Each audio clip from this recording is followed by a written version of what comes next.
Сәлем достар, менің каналыма қош келдіңіздер. Бүгін кешкі асқа дымляма тағамын бірге жасайтын боламыз. Міндетті түрде жасап көріңіздер, өте дәмді әрі өте оңай. Керекті заттарымызды турап осылай дайындап қоямыз. Қазанның астын жағып, кішкене ғана май құйып, етті 5 минуттай аунатып қуырып аламыз.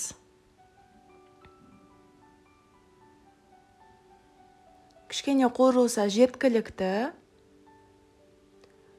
Одан соң етін сүзіп алып, астына құйрық май салдым. Құйрық майдың орнына шикі май салып та, ары қарай осы етті салып жасай берсеңіздер де болады. Қазан жай отта тұр. Енді еттің үстіне пияз, чеснок, сәбіз, помидор, дәміне қарай кішкене тұз, болгарский, картоп, және картопқа да кішкене тұз, қара бұрыш қосып жібердім.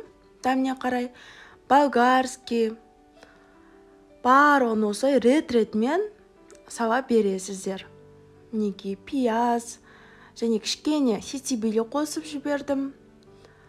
Помидор, капустаны бірінші майдалап туралғанын осылай қойдым. Ең үстіне капустаның жапырақтарын осылай қойып шығамын. Барлық қазанның бетін жауып тұруы керек.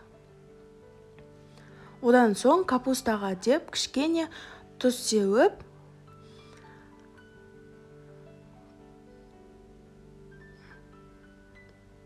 жарты кесе су құямыз. Суды құйғаннан соң қазанды қатты отқа қойып, судың қайнағанын күтеміз. Шамамен 5 минутта қайнап қалады.